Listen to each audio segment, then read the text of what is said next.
You say to somebody, what's your all-time Premier League 11? No one ever would bring up David Silva. And coming to play left back, right back. I even reckon he could go in goal. There's jokes about him doing it in training. Like I honestly believe we could put him in goal. He had this one rule of he never signs players unless he's seen them play in person. But the one time he didn't do it was Bebe, and he turned out to be absolute garbage. And he's I think for me, he's easily the biggest flop the Premier League scene.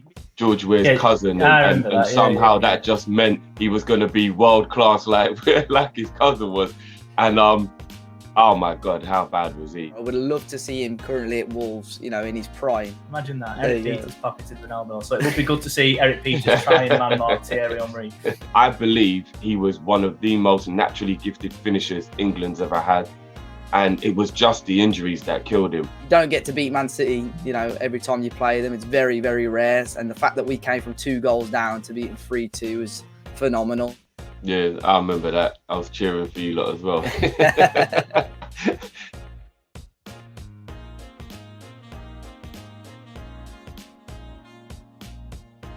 Welcome back to a special retro episode of Fan Zone, the Premier League talk show by the fans for the fans. In today's episode, we're joined by a brand new guest, Dave from Talking Wolves. How you doing, mate? You all right? I'm good, thank you. Thank you for having me. And of course, Liverpool fan Drifty from Kopish, who is a regular. How you doing, Drifty? Not too bad, mate. Not too bad. And of course, I'm Joe from Burnley fan channel TurfCast podcast. Now, like I said, it's a retro episode of Fan Zone today, so let's get right into it. Who would you say is the most underrated player in Premier League history? At the risk of stealing yours, I'm going to go. I know he's still playing, but he's quite old. I'm going to go with James Milner. Hey. His longevity as well. His quality, he's always been good. All right, it's weird saying he's underrated when he's played for City and Liverpool, the 2 best teams of the last 10 years. But he doesn't get the credit he deserves at all for me. He should be in a conversation with a lot of all-time Premier League greats, but he just isn't. And I just think that A, his longevity, and B, his quality. He's got everything. Like the fact he's still playing just shows how good he is, and he's still playing for a top team. All right, he doesn't play week in, week out, but he does a job when you want him to come on. So for me, I've got to say James Milner. He's class. I'd love someone like him at Burnley. 100%, man. 100%. Dave, how about you, mate? See, mine, I think he's rated, but not rated enough almost. I'm going to go, and you lot might think I'm mad, someone like David Silva. Only because when you look at the City teams that have won the titles, the players you think of are Company, probably Yaya Toure and Aguero. That's what the people talk about. And I personally don't know about you two, I don't think David Silva is spoken about enough. With the amount of trophies he won, how he was pretty much ever present throughout the time he was at City. And I think whenever people talk about him, it's about Aguero, it's about your Yaya Toures and so on. So obviously, he's a fantastic player and he is spoken about, but I just don't think he's spoken about enough on that sort of level like those other players are. Yeah, I get where you're coming from. I think he's the best number 10 to play in the league since Dennis Bergkamp. So I completely understand what you mean in terms of his quality. I think he does get rated. Hey, you're right. Maybe, I don't know. That's a tough one. Like if you say to somebody, what's your all-time Premier League 11? No one ever would bring up David Silva. Aguero spoke about Company in there, Yaya Toure, but no one ever talks about David Silva if you're talking about that. And I'm not saying he should definitely be in there, but he's just never even in the discussion, which I think he should be. Yeah, no, that may be a good way to put it, actually. What a player, though. What a player. Yeah, phenomenal. I just quickly looked. I was just trying to think of maybe someone else look at his honours as well. Just not even for City, for obviously Spain, Valencia, individually, like such a fantastic player and a great career. And I think he's still going now, isn't he? He's still playing in Spain now. So, yeah, brilliant player.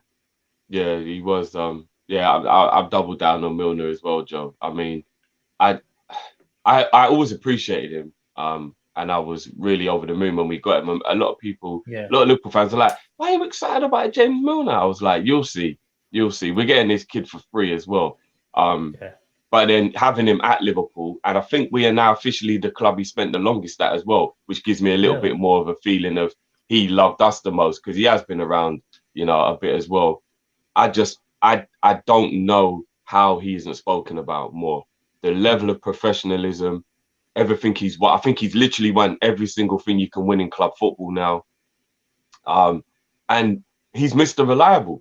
I think he may even get a new contract. He's 36. I think Klopp wants to give him a new deal. And a few Liverpool fans are like, the wages, why are we doing this? Where? But if you go and check this season, even if it's for 5 minutes, he's pretty much played 80% of the season at 36 years old because he's still reliable, still does a job, can come in and play left back, right back. I even reckon he could go in goal. There's jokes about him doing it in training. Like I honestly believe we can put him in goal. Played right wing as a youngster, played central midfield, right midfield, left midfield. What is there James Milner can't do? There isn't any, apart from maybe be a striker, but he's got the best penalty taking I've ever seen in my life. Like, the guy is just unbelievable. He doesn't get anywhere near the flowers he deserves. James Milner, I think he's one of the best players he's ever played in the league, full stop. So for him to never even be talked about at all, I don't even think people would put him in their top 100 if they were going through it. So, yeah, James Milner all day, every day for me, man. I think his versatility, like you say, is just like almost money can't buy that sort of thing, can you? You know, if you're buying a left back, you buy a left back. You buy a right back, you buy a right. If you buy James Milner, you've got literally any position, cross defence, midfield, and those attacking wingers like covered, really. And I think that's, you know, that's priceless. But we spoke about players that are underrated. Joe, what about your biggest Premier League flop? Who do you reckon? It's got to be Bebe and it at Man United. It was such a weird one because he came out of nowhere and then there was all this hype surrounding him from United players, United fans, sorry. I remember seeing loads of fans around Old Trafford with his name on his back without ever seeing him play. And then they saw him play and then nobody particularly liked him. It was just sort of like a weird story. And Alex Ferguson broke his rule. I think he never actually saw him play in person or something. It's a weird story. You two might know more about the actual story than me. But he never saw him play in person, and he had this one rule of he never signs players unless he's seen them play in person. But the one time he didn't do it was Bebe, and he turned out to be absolute garbage. And he's I think for me, he's easily the biggest flop the Premier League scene because of the hype surrounding him as well. That's what, if it were just another signing and there weren't that hype, yeah, fine, people get it wrong. But there was just so much hype around him. It was meant to be this next big thing, you know, the next Ronaldo, all this, whatever. And it just didn't happen. It just didn't happen. And he were absolutely garbage. I won't have him at Burnley. I reckon it was a bit what like Wolves are doing now. They reckon he just signed for Jorge Mendes, and Mendes has somehow managed to get him this big and hype him up. And I think you're right there. He just didn't last. He was there half a season and out on loan and then sold straight away. Yeah. So there's a few like that. Drifty, what about you? Who you got? I've got an honourable mention that's a little bit like Joe's, and then I've got one that's kind of like a little bit personal. So my honourable mention is Christopher Ware. I don't know if you lot remember the story about him being George Ware's cousin, and somehow that just meant he was going to be world class, like his cousin was.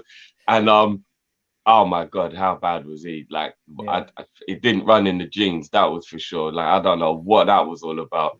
But I'm gonna go a little bit more personal with mine, and I think it's based on the price tag as well. That's got me. And the disappointment in the actual guy as well, because I think ability-wise, he was a very good player. I'm going to go with Andy Carroll when he moved to Liverpool. To come in as our record signing, as a replacement for Torres, which is what it was done on the final day. Torres went to Chelsea, and then we brought him in. There was this new revolution that we're supposed to be having of Downing, Enrique, and, you know, all these like crosses that were going to be coming into the box for Andy Carroll to get on the end of and whatnot. And based on the fact that he was a talented footballer who just done extremely well for Newcastle in the Championship the season before, I can't tell you how disappointed I was. I've never been so disappointed with a signing. It was the hype ever, like, the less I talk about it, with Andy Carroll to Liverpool for 35 million. At a time when 35 million was outrageous. It wasn't 35 million like it is now. That was when 35 million was it. I think it was our record signing for about 5 or 6 years. So, yeah, that was horrendous. Obviously, you two have sort of mentioned players, sort of almost a little bit throwback. I don't know. He's probably a little bit before my time, to be fair. Ali Dia as well, at Southampton had signed. I'm sure that was. I remember him. Yeah. I've seen footage and stuff of him. I think he was something to do with. It's one of them when I think they pretend they're related to Pele in some way or something like that. And I think he got a trial at Southampton, and I actually signed him, and he played one Premier League game, and he was absolutely rubbish apparently, but probably worth searching up on him. But I had a few options, and I was just not sure which way to go. But to be fair, Drifty, I'm going to go with your transfer move, but the opposite one. So Fernando Torres to Chelsea. Look, I'm not denying Torres as a player was fantastic, but him at Chelsea, you look at his numbers in the Premier League. Like you say, was that about 50 million at the time as well? Yeah, 50. Yeah, I think that was the record. I think at the time, which is obviously back then a ridiculous amount of money. But you see his numbers in 110 Premier League games, scored just 20 goals for Chelsea. And there's players with worse goal scoring records, but they didn't cost 50 million quid when they joined their club. So the other one I was toying with was maybe Timo Werner, but maybe I thought, after just about a season and a half, maybe that's a little bit unfair of me. I think Torres at Chelsea for 4 seasons and scoring that amount of goals with the amount of money they spent on him. I always remember the open goal he missed against United. But then on the flip side of that, in the Champions League, you remember the goal he scored against Barcelona, which obviously sent Chelsea through to the final. But for me, Torres to Chelsea has got to be one of the biggest flops in Premier League history. Yeah, fair enough. Yeah, fair enough. I remember that one. I remember I were at uni at the time, showing me age, but I were at uni at the time, and I'd never seen a Chelsea shirt in Preston before. And all of a sudden, there were loads of Chelsea shirts walking around with Torres at the back. Like, you're just trying to wind people up, aren't you? You're just trying to wind people up. That's all they were doing, but it didn't really work out, did it? But sticking with the retro theme, if you guys could bring back one player in their prime to the Premier League, who would it be and why? I know my answer, but I'm going to sit on it for a little bit. I imagine it'll get picked up, to be honest, before it gets back to me. But Dave, let's start with you. What do you think? Well, from a sort of selfish point of view, he'd never played in the Premier League, I don't think. But Steve Bull, who's obviously Wolves' record goal scorer, I would have loved to see him currently at Wolves, in his prime, because he was, in Division 2 or whatever, playing for England at the time, and I don't think he ever got to show what he was like at Premier League level. But even somebody like, a proper goal scorer, like someone like Alan Shearer, because I can imagine a team like City buying him now, and just imagine City with a goal scorer like that. I think, Drifty might disagree with me, but a City with a proper goal scorer like that, I think would be like one of the toughest teams and almost unbeatable, I think. And, they're talking about signing maybe someone like Haaland and I'd be interested to see what they do with a proper number 9 up there. And I think someone like Alan Shearer to add, I don't think at the moment, we're seeing players like Salah and so on grab 20 plus goals and Kane. But I think Harry Kane is probably the only top quality number 9 in the Premier League right now. And I think somebody else like him, English as well, would obviously be great. But and Alan Shearer back in the Prem would be interesting to see. Yeah, it's interesting that you mentioned that, because I think Shearer will do fantastic at City, but also it just goes to show that why they didn't sign Harry Kane in the summer. Instead of going all out for Grealish, they should have gone all out for Harry Kane. He would have been the perfect one for them, but it is what it is. Yeah. I'll go. I would probably go, and this is based on me just having all the if buts and maybes around it. I'd bring back Daniel Sturridge in his prime and want to wave a magic wand over him like a computer game, and he never ever gets injured and he plays every week. Because sometimes I think about just how talented he was, and I don't think people actually get it. I think maybe Chelsea fans might get it a little bit, but then again, he didn't quite give them his best either. Maybe Bolton fans, maybe the only other ones who maybe saw him like actually at his peak for a prolonged period of time. But I believe he was one of the most naturally gifted finishers England's ever had. And it was just the injuries that killed him. I mean, even before the injuries, he had pace. His footwork was brilliant. The skills, the finishing was sensational.